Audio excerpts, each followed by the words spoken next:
Hello साथियों, सभी को शुभकामनाएं, बधाई, धन्यवाद। और आज के लिए हम एक और नया टॉपिक लेकर के आ रहे हैं। उम्मीद है आप सभी को काफ़ी मज़ा आएगा। अभी बुद्धि के सिद्धांत पर ही हम चर्चा कर रहे हैं और बुद्धि का एक जो नया सिद्धांत है उस पर हम बात करेंगे और आप सभी को यहाँ से काफ़ी लाभ होने वाला है। तो हम अपनी कक्षा को आगे बढ़ाते हैं। तो बुद्धि क और ख का सिद्धांत, इसको देखते हैं। बुद्धि क और ख के सिद्धांत को देने वाले जो इसके प्रतिपादक हैं, जनक हैं, वो प्रोफेसर हैब हैं। वो कहते हैं, हैब ने बुद्धि को क और ख दो भागों में बांटने का प्रयास किया। बुद्धि क, इसमें व्यक्ति के जन्मजात गुणों का समावेश होता है। बुद्धि ख में व्यक्ति के अधिगम अनुभव तथा वातावरणीय घटकों का समावेश होता है। क और ख से मिलकर ग तत्व उत्पन्न होता है एवं इन तीनों के द्वारा व्यक्ति सभी समस्याओं का समाधान करता है, ऐसा प्रोफेसर हैब का मानना है। तो त्रिस्तरीय तत्व सिद्धांत हमको पता है, स्पेयरमैन ने दिया है। त्रिआयामी सिद्धांत गिलफोर्ड ने दिया है। त्रिचापी सिद्धांत रॉबर्ट स्टर्नबर्ग ने दिया है। त्रिस्तरीय सिद्धांत प्रोफेसर कैरोल ने दिया है। तो यहाँ पर थोड़ा सा हम देख लेते हैं। थ्रस्ट ने समूह कारक में, थार्नडाइक को मिठाई बहुत मतलब बहुकारक सिद्धांत, एक कारक सिद्धांत। इस प्रकार से हम बुद्धि के सिद्धांतों को देखने का प्रयास किए। अब देखते हैं बुद्धि को परीक्षण, इंटेलिजेंस टेस्ट को हम देखने का प्रयास करेंगे। बुद्धि परीक्षण क्या है? बुद्धि मापन का अर्थ देख लेते हैं। बालक की मानसिक योग्यताओं का माप करना या ज्ञात करना है कि उसमें कौन कौन सी मानसिक योग्यताएं हैं और कितनी मात्रा में है। अतः बुद्धि परीक्षा द्वारा बालक या व्यक्ति की योग्यताओं या उसके मानसिक विकास का अनुमान लगाया जा सकता है। बुद्धि परीक्षाओं की आवश्यकता प्रत्येक बालक की मानसिक योग्यताओं में अंतर होता है। बुद्धि परीक्षा के द्वारा इस अंतर को ज्ञात किया जाता है। शिक्षक यह जानकर अपना शिक्षण करता है। आधुनिक शिक्षा मनोविज्ञान की एक महत्वपूर्ण देन है। क्या देन है? बुद्धि का मापन करने के लिए बुद्धि परीक्षा। तो यहीं पर विद्वान आते हैं प्रोफेसर डेवर और कहते हैं कि बुद्धि परीक्षा किसी प्रकार का कार्य या समस्या होती है जिसकी सहायता से एक व्यक्ति के मानसिक विकास के स्तर का अनुमान लगाया जा सकता है या मापन किया जा सकता है, ऐसा प्रोफेसर डेवर का मानना है। अब बुद्धि परीक्षण का इतिहास को देखें थोड़ा सा।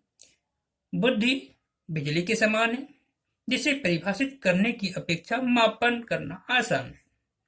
बुद्धि परीक्षण द्वारा ही बुद्धि को मापा जा सकता है।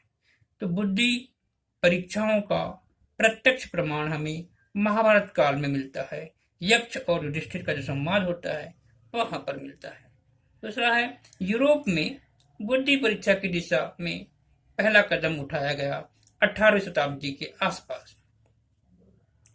तो इसी प्रकार स्विट्जरलैंड के प्रसिद्ध विद्वान लेवेटर ने 1772 में विभिन्न शारीरिक लक्षणों को बुद्धि का आधार घोषित किया, लेकिन ये सभी परीक्षण अमनोवैज्ञानिक थे।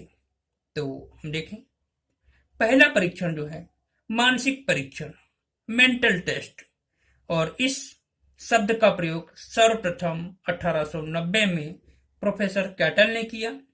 कैटल ने 1890 में पेंसिल्वेनिया विश्वविद्यालय, ध्यान रखना है, पेंसिल्वेनिया विश्वविद्यालय अमेरिका में मेंटल टेस्ट एंड मेजरमेंट, मानसिक परीक्षण व मापन नामक पुस्तक का प्रकाशन किया। ये पहला टेस्ट था मानसिक परीक्षण का।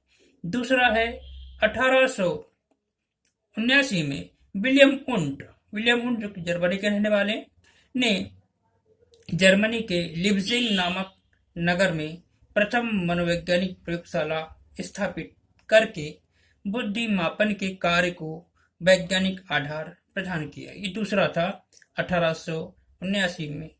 विलियम वुंट के द्वारा। तीसरा है प्रयोगशाला में बुद्धि का माप यंत्रों की सहायता से करते हैं। इसी तरह फ्रांस में प्रोफेसर बीने, इंग्लैंड में वेंच, जर्मनी में मैनमान, अमेरिका में थॉर्नडाइक व वर्नर, इन मनोवैज्ञानिकों ने सबसे अधिक सफलता मिली जो अल्फ्रेड बीने, जो कि फ्रांस के रहने वाले हैं, को 1905 में मिली और माना जाता है कि ये सबसे अच्छा प्रयोग रहा। प्रोफेसर बीने ने बुद्धि परीक्षण का प्रमुख आधार प्रश्नों की सूची बनाकर रखा, जिसमें ज्यामिति डिजाइन, पाठन, निर्देश, ग्रहणशीलता, नैतिक भाव पर आधारित रही। पांचवा है प्रोफेसर बीने ने 1905 में प्रोफेसर साइमन की सहायता से प्रथम बुद्धि परीक्षण फ्रेंच भाषा में तैयार किया और इस परीक्षण में प्रश्नों की संख्या उन्होंने 30 रखी थी और यह परीक्षण 3 से 14 वर्ष के बालकों के लिए प्रयोग में लाया। यह परीक्षण व्यक्तिगत और शाब्दिक था, जिसे बीने साइमन बुद्धि परीक्षण के नाम से जानते हैं। पूछ सकता है कि बीने साइमन बुद्धि परीक्षण किसे कहते हैं?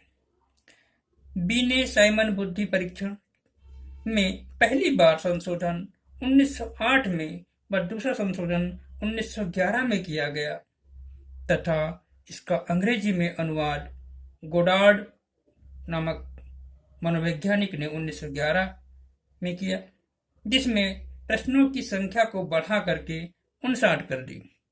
पुनः 1916 में अमेरिका के स्टैनफोर्ड विश्वविद्यालय में प्रोफेसर टर्मर की अध्यक्षता में बीने साइमन बुद्धि परीक्षण में संशोधन किया गया और इसका नाम स्टैनफोर्ड बीने परीक्षण या टर्मन बुद्धि परीक्षण रखा गया।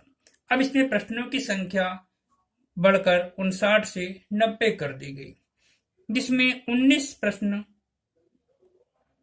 प्रश्नों में से ही लिए गए, अर्थात उनमें से 1/3 प्रश्न लिए गए। प्रथम विश्व युद्ध 1914 के दौरान सन 1917 में अमेरिका में सामूहिक बुद्धि परीक्षण किया गया, जिसमें सैनिक भर्ती के लिए 2 परीक्षण, शाब्दिक और अशाब्दिक परीक्षण बनाए गए। शाब्दिक परीक्षण को आर्मी अल्फा परीक्षण, इसको हम शिक्षित व्यक्तियों हेतु प्रयोग किए। अशाब्दिक परीक्षण को हमने आर्मी बीटा परीक्षण के नाम से, जिसमें जो अशिक्षित व्यक्ति थे उनके लिए इसको प्रयोग किया। भारत में 1912 में MG college Lahore, FG college हमारा जो है लाहौर में, डॉक्टर डी एच राइस ने शाब्दिक और व्यक्तिगत परीक्षण बनाया, जिनमें प्रश्नों की संख्या 35 थी तथा यह परीक्षण 3 से 15 वर्ष तक के बच्चों के लिए बनाया गया। इस परीक्षण को राइस ने हिंदुस्तानी बीने परफॉर्मेंस पाउंड स्केल, जैसे को हम हिंदुस्तानी बीने साइमन परीक्षण के नाम से जानते हैं। भारत में इलाहाबाद स्थित मनोविज्ञान शाला या हमारी मनोविज्ञान की प्रयोगशाला में बीने साइमन परीक्षण का संशोधन किया गया। भारत में doctor Sohanlal, doctor CM Bhatia तथा पंडित लज्जा शंकर आदि ने विभिन्न बुद्धि परीक्षण का निर्माण किया। बुद्धि परीक्षाओं के प्रकार, काइंड्स ऑफ इंटेलिजेंस टेस्ट, इस पर हम चर्चा करने जा रहे हैं। तो बुद्धि के प्रकार, व्यक्तिगत बुद्धि परीक्षण, सामूहिक बुद्धि परीक्षण। व्यक्तिगत बुद्धि परीक्षण के 2 भाग होंगे, एक शाब्दिक यानी वर्बल, दूसरा अशाब्दिक नॉन वर्बल। वैसे सामूहिक बुद्धि परीक्षण में शाब्दिक यानी वर्बल, अशाब्दिक यानी नॉन वर्बल। तो व्यक्तिगत बुद्धि परीक्षण के भी 2 प्रकार है और सामूहिक बुद्धि परीक्षण के भी 2 प्रकार है, एक शाब्दिक और एक अशाब्दिक, एक शाब्दिक और एक अशाब्दिक। इनको हम अगले क्लास में करेंगे। आप सभी का धन्यवाद।